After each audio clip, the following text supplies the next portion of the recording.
بسم اللہ الرحمن الرحیم۔ السلام علیکم ناظرین کرام اور عزیز طلبہ و طالبات، آج ہم ترجمۃ القرآن جماعت 11 کے سلسلہ میں سورۃ الانفال کے MCQs اور شارٹ کوشچن کریں گے۔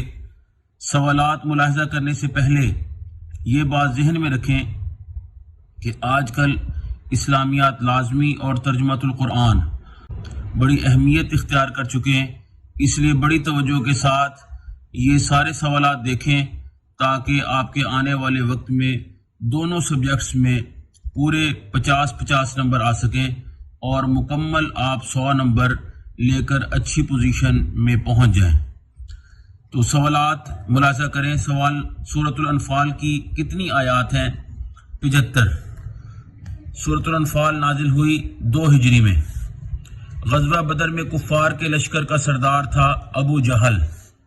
غزوہ بدر میں کافر جنگجوؤں کی تعداد تھی 1000۔ غزوہ بدر میں مسلمان مجاہدین کی تعداد تھی 313۔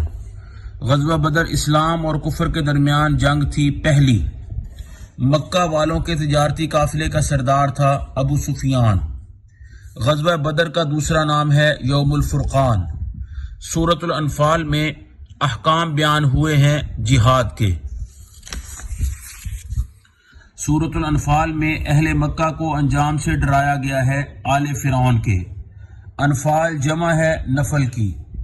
ترتیب کے اعتبار سے سورۃ الانفال کا نمبر ہے 8واں۔ آخرت کا اجر اور اللہ کی رضا مقصد ہے جہاد کا۔ کفار نے مدینہ میں خط لکھا۔ عبداللہ بن ابی طواف کعبہ کے لیے اوس قبیلے کے کون سے سردار مکہ گئے؟ سعد بن معاذ رضی اللہ تعالی عنہ۔ غزوہ بدر میں اللہ تعالیٰ نے کس کے ذریعے مسلمانوں کی مدد کی؟ فرشتوں کے۔ اللہ تعالیٰ کی نعمتوں کو یاد کرنے سے انسان میں کون سا جذبہ پیدا ہوتا ہے؟ شکر کا۔ انسان کا کھلا دشمن ہے شیطان۔ سچے ایمان والے اللہ کی راہ میں کرتے ہیں ہجرت و جہاد۔ اللہ کی ذات پر اعتماد اور اپنے معاملات اللہ کے سپرد کرنا ضمانت ہے انسان کی کامیابی کی۔ مختصر سوالات کے جوابات لکھیں۔ یہ آپ کو پیپر میں 10 نمبر کے آئیں گے۔ 8 میں سے 5 اٹیمپٹ کرنے ہوں گے۔ ہر سوال کے نمبر 2 ہیں۔ پہلا سوال، انفال یعنی مالی غنیمت سے کیا مراد ہے؟ انفال نفل کی جمع ہے۔ نفل سے مراد ہے زائد چیز۔ مال غنیمت کو نفل اس لیے کہا جاتا ہے کیونکہ وہ اصل مقصود سے زائد ہوتا تھا۔ جہاد کا مقصد تو آخرت اور اللہ کی رضا ہے۔ مال کا ملنا اللہ تعالیٰ کا فضل اور عطیہ ہے، اس لیے مال غنیمت کو انفال کہا گیا۔ اسلام سے پہلے مال غنیمت کے بارے میں کیا تصور تھا؟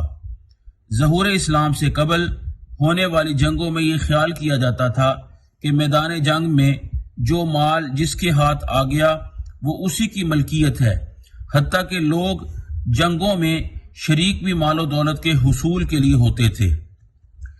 غزوہ بدر کو یوم الفرقان کیوں کہا جاتا ہے؟ فرقان کا معنی ہے حق اور باطل کے درمیان فیصلہ، کیونکہ اس جنگ میں کفار مکہ کو شکست ہوئی اور اسلام کی حقانیت یعنی سچائی ظاہر ہوئی، اس لیے اسے یوم الفرقان کہا جاتا ہے۔ غزوہ بدر کب اور کہاں پیش آیا؟ غزوہ بدر 2 ہجری میں بدر کے مقام پر پیش آیا۔ غزوہ بدر کا کیا نتیجہ نکلا؟ غزوہ بدر میں اللہ تعالیٰ نے مسلمانوں کو فتح مبین یعنی کھلی فتح عطا فرمائی اور قریش مکہ کو ذلت آمیز شکست سے دوچار کیا۔ سورہ انفال کا مرکزی مضمون کیا ہے؟ سورۃ الانفال کا مرکزی مضمون اللہ تعالیٰ کے راستے میں جہاد کے آداب و فضائل کا بیان اور صلح و جنگ کے احکام کی وضاحت ہے۔ سورۃ الانفال کے آغاز میں کس چیز کی تعلیم دی گئی ہے؟ سورۃ الانفال کے آغاز میں مسلمانوں کو تقوی، اطاعت حق، ذکر الہی اور اللہ تعالیٰ پر توکل کی تعلیم دی گئی ہے۔ سورۃ الانفال میں اہل مکہ کے کردار کو کس سے تشبیہ دی گئی ہے؟ سورۃ الانفال میں اہل مکہ کے کردار کو آل فرعون کے کردار سے تشبیہ دی گئی ہے۔ مال و اولاد کی محبت فتنہ کب بنتی ہے؟ مال و اولاد کی محبت میں حد سے بڑھ جانا فتنے کا باعث ہے۔ سورۃ الانفال کی روشنی میں سچے ایمان والے لوگ کون ہیں؟ جو اللہ تعالیٰ کی راہ میں ہجرت اور جہاد کرتے ہیں، آپس میں خیر خواہی اور ضرورت کے وقت ایک دوسرے کی مدد کرتے ہیں۔ سورۃ الانفال کی کل کتنی آیات ہیں؟ سورۃ الانفال کی کل 75 آیات ہیں۔ سورۃ الانفال کی وجہ نزول کیا ہے؟ غزوہ بدر کے بعد جب صحابہ کرام رضی اللہ تعالی عنہم کی طرف سے مال غنیمت کی تقسیم کے معاملے پر سوال اٹھا تو اللہ تعالی نے سورۃ الانفال کو نازل فرمایا۔ سورۃ الانفال میں اللہ تعالی نے مال غنیمت کی تقسیم کے بارے میں کیا حکم دیا ہے؟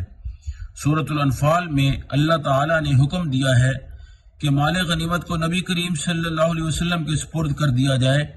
پھر اللہ تعالیٰ کے حکم کے مطابق آپ صلی اللہ علیہ وسلم نے غزوہ بدر کے مجاہدین میں مال غنیمت کو تقسیم فرما دیا۔ حضرت سعد بن معاذ رضی اللہ تعالی عنہ نے اہل مکہ کو کب اور کیا چیلنج دیا؟ انصاری سردار حضرت سعد بن معاذ رضی اللہ تعالی عنہ ایک مرتبہ مکہ مکرمہ گئے تو عین طواف کے دوران ابو جہل نے ان کو دھمکی دی، جس کا مطلب یہ تھا کہ اگر آئندہ مدینہ منورہ کا کوئی آدمی مکہ مکرمہ آئے گا تو اسے قتل کر دیا جائے گا۔ اس کے جواب میں حضرت سعد بن معاذ رضی اللہ تعالی عنہ نے کہا، اگر تم ہمیں مکہ آنے سے روکو گے تو ہم تمہارے تجارتی قافلوں پر حملہ کرنے میں اور انہیں روکنے میں آزاد ہو کر اس سے بھی بڑی رکاوٹ کھڑی کر دیں گے۔ تو ہجرت مدینہ کے بعد کفار نے مکہ والوں کو خط میں کیا لکھا؟ انہوں نے عبداللہ بن ابی کو مدینہ منورہ میں خط لکھا کہ تم لوگوں نے محمد صلی اللہ علیہ وسلم اور ان کے ساتھیوں کو پناہ دی ہے، اب یا تو تم انہیں پناہ دینے سے ہاتھ اٹھا لو ورنہ ہم تم پر حملہ کریں گے۔ ابو سفیان کے قافلے کے بارے میں مختصراً بیان کریں۔ ابو سفیان ایک بڑا تجارتی قافلہ لے کر ملک شام گیا۔ اس قافلے میں مکہ مکرمہ کے قریباً ہر فرد نے سونا چاندی جمع کر کے تجارت میں شرکت کی۔ یہ قافلہ 1000 اونٹوں پر مشتمل تھا اور کئی ہزار دینار کا سامان لا رہا تھا۔ اس قافلے کی حفاظت کے لیے کئی مسلح افراد متعین تھے۔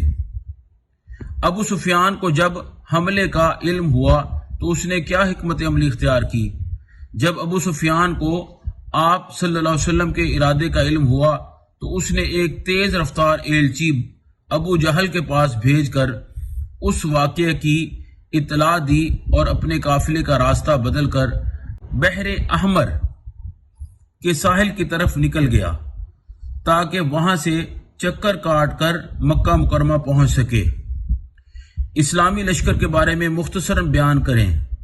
اسلامی لشکر میں صحابہ کرام رضی اللہ تعالی عنہم کی تعداد 313 تھی۔ ان کے پاس کل 70 اونٹ، صرف 2 گھوڑے اور 60 زرہیں، یعنی یہ جہادی لباس کو کہتے ہیں، 60 زرہیں تھیں۔ اس مختصر سامان کے ساتھ آپ صلی اللہ علیہ وسلم مدینہ منورہ سے نکلے۔ سورۃ الانفال کے مطابق انسان کی کامیابی کی ضمانت کیا ہے؟ ظاہری وسائل کے بجائے اللہ تعالیٰ کی ذات پر اعتماد کرنا اور اپنے معاملات اللہ تعالیٰ کے سپرد کر دینا انسان کی کامیابی کی ضمانت ہے۔ سورہ انفال میں اللہ تعالیٰ نے دشمنوں کے بارے میں اہل ایمان کو کیا حکم دیا ہے؟ اللہ تعالیٰ نے اہل ایمان کو دشمنوں کے مقابلے میں ہمہ وقت تیار رہنے اور ہر دور کے تقاضوں اور ضروریات کے مطابق جنگی ساز و سامان کی تیاری اور فراہمی کا حکم دیا ہے۔